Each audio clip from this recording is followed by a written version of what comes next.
The Union picked up their third straight win on Saturday, this time away from home. We'll go over the team's 2-1 win at Montreal and tell you what you need to know about how they can extend their win streak to 4 this weekend. All that and more as Union Insider starts right now.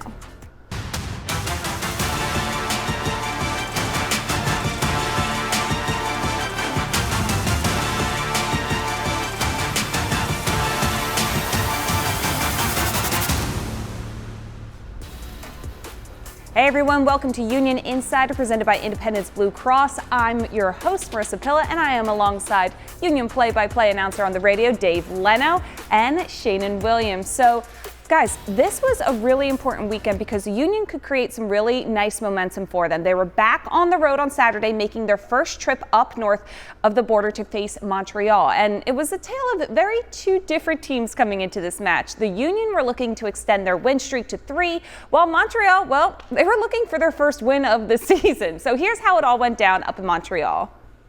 From Stade Saputo in Montreal, Quebec, Canada, the Philadelphia Union square off against CF Montreal for the first of 2 regular season meetings. From the very beginning, take those blows, but we don't break, okay? We don't bend, and we come out stronger on the other side. It's about mentality right now. Mentality is most important.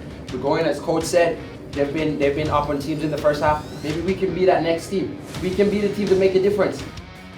It's about us. We go into the game, we be confident, we be brave, and we play on our terms. Danley, Drangler passing along the near touchline to Quinn Sullivan. They connect with Donovan. A long run, sprinting forward 50 yards is Danley. Danley as Brimo cuts it back.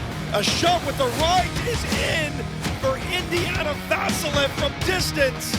Roll of the dice in the first half. It's not cleared away at all. And it's hammered towards goal in from Giacomo Frioni. Just listen, right? Whatever happened in the last 30 seconds, wipe it off your brains right now. It's 1-1, eh? Stops, stutters, squares it back. Danley blocked out in front. Uwa's free. Uwa, stop, and then rolls in. Past the keeper, Sirois. Uwa's back. Uwa's got his baby, and a knife into the heart of the Montreal fans. And if you're wondering if Dave's voice is okay, the answer is no, because it was such an exciting matchup in Montreal. The Union got off to such a quick start in this one. Quickest goal of the season they scored with Indiana Vasilev netting that first one. What do you attribute that hot start to? Well, I think that it was a beautiful counterattack that I know Sheanon will document in a moment from Danley, and also led by Chris Donovan, winning a ball on the defensive side.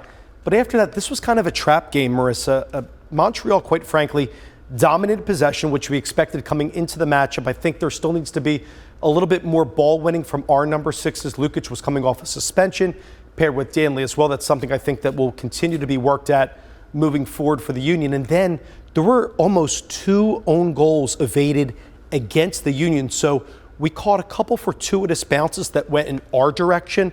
I give Montreal credit, who still hasn't won a game. They made it tough for the Union. But the Union showed their resiliency. What a job by Lukic to spot Uwa. I think for Uwa, it was like 2 goals in the last 15 appearances. Going back to last year, got his second. He scored in the first game against Orlando. I think that's also huge for Uwa, getting that goal in the 84th minute, moving forward this season. Going back just to the first half in a microcosm, Sheanon, the Union allowed an equalizer by Montreal. How would you evaluate that defensive performance? I thought other than that mistake, I thought that they did well defensively. Dave talked about the 2 own goals, but sometimes you need a little bit of luck, especially when you're on the road, and I thought they got that. Andre came up big when he needed to, like Andre does, and I thought it was a professional performance from the team. I thought they came out and had a good showing in the first half. Obviously, the lapse of concentration at the end, something that they can clean up, especially off of a set piece. That's going to be disappointing. But then I thought they tried to keep going and get themselves that late winner, which they end up getting through Michael Uwa. But I thought overall they did a good job just to secure 3 points on the road. Not their best game. I give a lot of credit to Montreal, who's a lot better than what the standings show. I think the Union would attest to that as well. They did a really good job out on the wings, getting balls across the goal, which is why we almost saw 2 own goals. So again, I thought that they were a lot better than that record shows them at the bottom of the table. Now, we've seen kind of a consistent theme building throughout this season of great adjustments made by the Union at halftime. What did you see in this game in particular? For me, it was just sticking with the game plan. I thought they came out with a good game plan, trying to combine, trying to find good pockets of space. And then the game just kind of started to get a little bit stretched, which the substitutions helped. Michael Ua coming on and being able to run behind defenders. You see him get the goal. And they've just done a really good job of not only making adjustments at halftime, but also bringing on the right personnel to help them secure points. And Dave, as a whole, 3 straight wins now for the team. What do you see trending right now? Well, the Union continue to climb the standings. That's really important. And for me, that's different than last year. This was the type of game that I feel like we either lose or we draw last year. That's a good sign. And also now it sets up a battle for first place going into the Columbus game. You win 3 for the first time since starting the year 3-0. So I think having that trend, that mindset after there was a little bit of a lull recently, like starting from the Nashville game, which we allowed 3 goals at home. This is a different change of pace. So I credit the staff, I credit the players for the belief in the system, in the new methodology. And to beat a team in Montreal, that's a very, very hard place to play at Stade Saputo, despite the Union maybe having the better edge all time against Montreal. So you take that game, you flush it down. Yeah, it might not have been the best start to the game outside of the goal by Vasilev, but I think it's a learning experience. You go on to the Union, winning 4 across all competitions on Wednesday night, prevailing in penalties over India 11. So now you just bring in this positive momentum into the Columbus game. I think it's a good sign for the Union in 2025. Can you pinpoint something from the mentality standpoint of what you see differently within this Union team this year? Yeah, I would say that the counter-pressing for me just jumps off the tape. As soon as we lose the ball, how quickly do we want to win it back? And Sheanon knows that better than I do, but those guys up top, for me, I still want more service. Like Baribo and Donovan started this Montreal game. I still want more service to those guys moving forward, and whoever starts, whether it's Ua, whether it's Damiani, we got to get the strikers involved in the first 5, 10, 15 minutes of the game.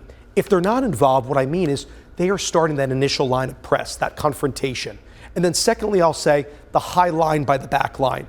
Outside of maybe 2 mistakes that you can point to from Makanya, the whiff that led to the goal by Vrioni, and then one late on kind of a backwards diagonal pass to Blake in the game. He actually didn't have a bad game at all, making the start instead of Nate Harriel next to Glesnes there.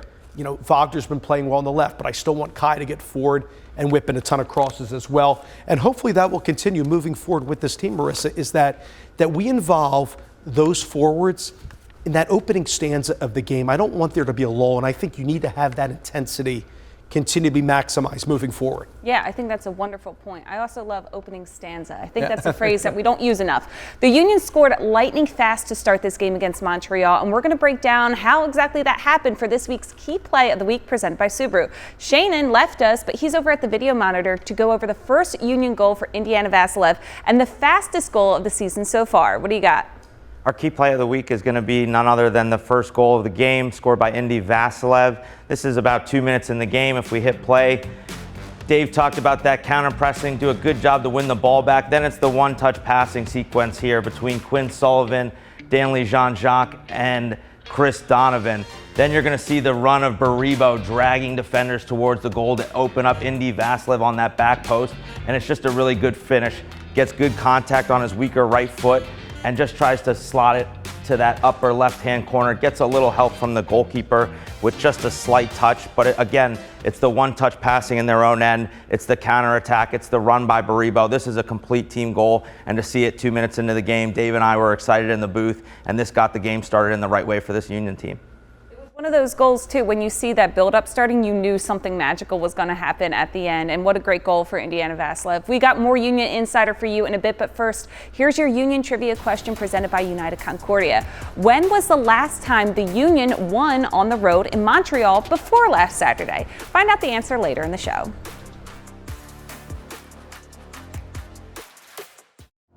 Welcome back to Union Insider presented by Independence Blue Cross. It's somehow already been over 3 years since the Union made a then club record signing in bringing in Mikkel Ua from Denmark.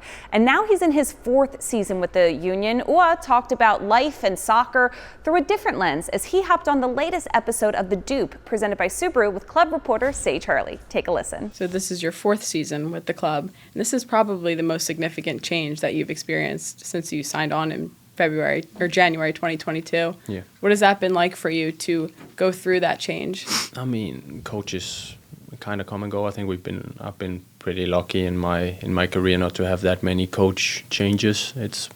And also not that many club changes. So it's obviously a little bit weird at the beginning. You have to learn some new mechanisms and all of that. Also with new players coming and going and a new playing style, you have to adapt. But again, I think we've gotten some good games, and hopefully we can continue that. So 4 seasons, is that hard to wrap your head around? Yes, it's very hard to wrap my head around that. I've nearly been here for 3.5 years at this point. Time's flying by. Also, again, not to trying to bring my family into it all the time, but having 2 kids around, like Ingrid was 2 months old when we came here. It's like 3.5 now, and her own little person. So it's crazy how fast time has gone. So she was very, very young when you made the move over here. Do you remember that first day in Philadelphia?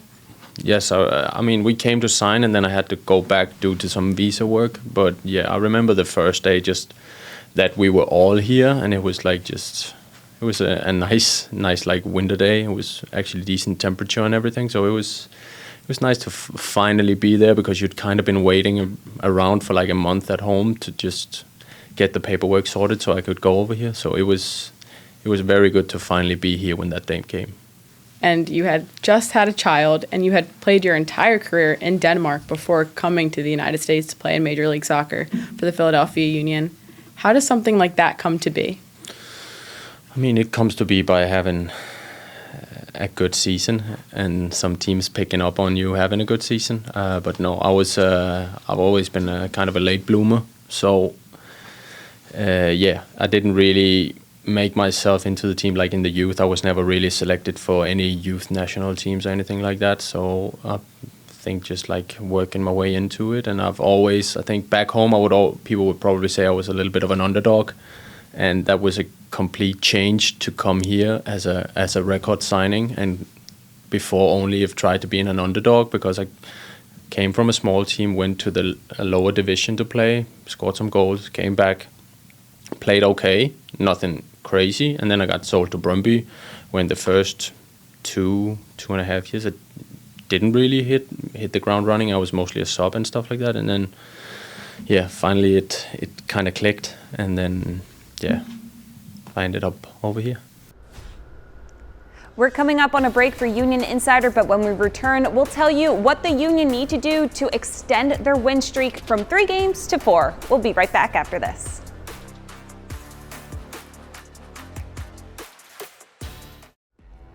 Time for this week's Union Update presented by Torque. The Union announced a roster move this week, signing former Charlotte FC midfielder Ben Bender. Bender, the first overall pick in the 2022 MLS Super Draft, was waived by Charlotte on April 25th after 51 games for them in his career, scoring 7 goals and tallying 8 assists. Bender is also a former Union Academy product. Welcome back to Union Insider, presented by Independence Blue Cross. I'm Marisa and the Union are back home to face one of the league's best teams, both this season and kind of over the last few years. So it's time for these two to hand over their keys to the game, presented by Subaru. Dave, what is your key for a Union victory over Columbus? Well, this is a huge game that I think a lot of people around the league are circling. It's magnified certainly by all of us here in the studio. So my key for this game is to limit the actions of Columbus's wingbacks. And here's what I mean.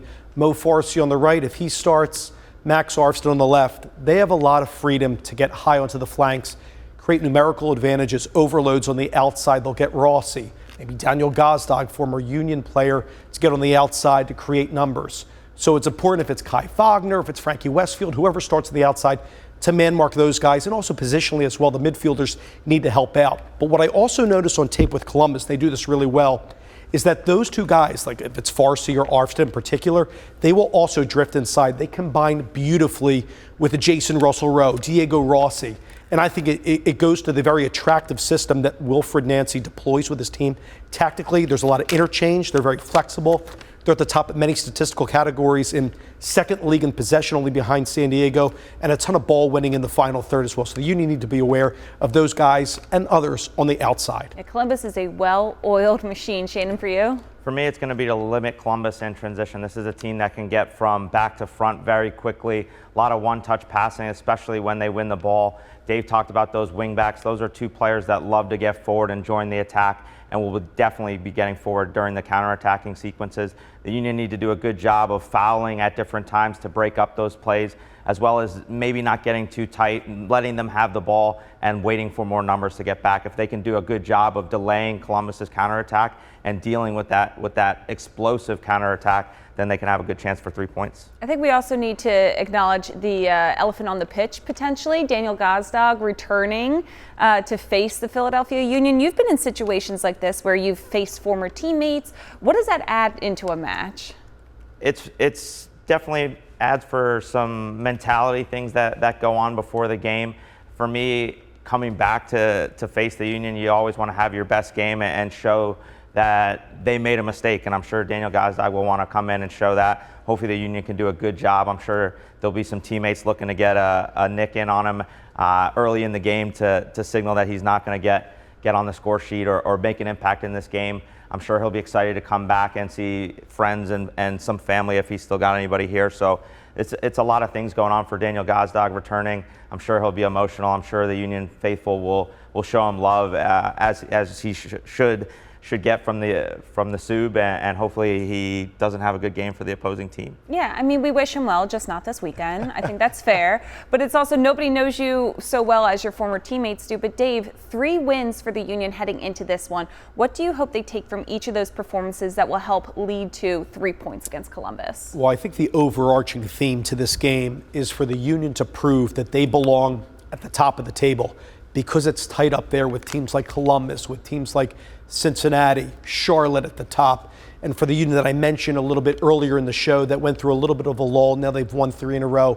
But here's the litmus test. How do you perform against a team that many across the league deem as the top, with Vancouver in the West, and then you have Columbus out in the East? So I'm really curious in this matchup, coming off of playing 120 minutes and going to penalties against Indy 11 on Wednesday in the Open Cup.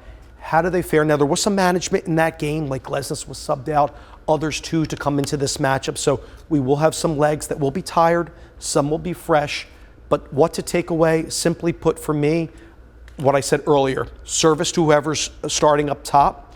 I think ball winning out of the number 6s and getting the outside backs forward. Kai Wagner to release up on that left with been a slew of crosses to the guys and winning balls high up the field. Lastly, I'll say, sometimes with the wingbacks getting forward, guys, that what I see on film a little bit is that their back 3, whether it be Zawadzki in the middle, Shaberko starting, or Herrera for them, whoever starts in the back, their 3, can be stretched at times. Their keeper, Patrick Schulte, very reputable in goal, but he comes out. So if he comes out a little bit, can we get a late runner to the back post with a little flick? Like Sheanon documented on that beautiful film review, if we can get something combination play to work out very effectively, we can catch them. But Nagby's really strong for them out of the midfield. Also Dylan Shambo for them. I just want to see ball winning higher up the field from the team against a very tough Columbus unit. It's time for our last break of the show, and when we return, the guys will give their final thoughts for the show as the Union get ready for their big matchup against Columbus Crew on Saturday. Union Insider returns after this break. Here's the answer to this week's Union Trivia question presented by United Concordia. The last time the Union won a game in Montreal before this past weekend was in 2018 when they beat the Montreal Impact 2-0. Goals in that one were scored by Corey Burke and Harris Medunjanin in the 88th minute. Wow, that's a name we haven't heard in a minute. So 2 of our old friends. Yeah. All right, it's our final segment on Union Insider presented by Independence Blue Cross. And as always, time for these guys to share their final thoughts for the show in this week's edition of Final Whistle presented by Allstate. Sheanon, what's on your mind? This Columbus game, obviously it's a battle between the 2 top teams in the East. Can the Union do a good job of giving this Columbus team a lot to deal with? Can they do a good job of dealing with the counterattack and also those wingbacks that Dave spoke about earlier? Want to see them really show themselves. I think this is going to be, with the exception of Glavinovic, the first time that we're going to see what Bradley Carnell thinks is his best lineup against this Columbus side. I'm interested to see that and see who he really is leaning towards playing in this game. Those are really excellent points. This is one that's, I can't state this enough, folks. This is a huge one for the Union. I know we're just kind of closing in on a third into the season, but like Sheanon and Marisa have rightly stated, you're going to learn a lot about the Union through this game. Coming off a short rest, there's going to be a multitude of midweek games coming up. You add in another Open Cup game later on in the month. This is a big one For me, rest defense is also going to be a big one in this game. Defensively, we need to be aware where Diego Rossi is at all times, how he links up with Daniel Gazdag in the attack, whether Jason Russell-Rowe, AZ Jackson could start for them up top. I think the 3 or the 4, whatever the combination is up top, I think they link really well together. We got to shut them down, as Sheanon mentioned earlier, in transition. That's big. And the last thing I'll say, I just want to see more productivity towards the final third for the Union in the attack. Sometimes, whether it's Indy Vasiliev getting caught not on the ball enough early on in the game, or whoever else is starting, Quinn Sullivan, we need to get our 10s active to provide service early in the matchup. I think the start is going to be hugely important in the game, and hopefully, because we're at home, it will be a good one with the return of Daniel Gazdag. I know he's going to get a great round of applause from the group, but as you said, hopefully it's the night that belongs to the home Union side, not Columbus. I hope so, for sure. That's going to do it for this one. The Union return home on Saturday night to take on the Columbus Crew, 7:30 p.m. Sebastian Latou will be alongside Dave Leno on the radio call 97.5 The Fanatic, and the game can also be seen on MLS Season Pass. So for Dave and Sheanon, I'm Marissa, and we'll see you next week.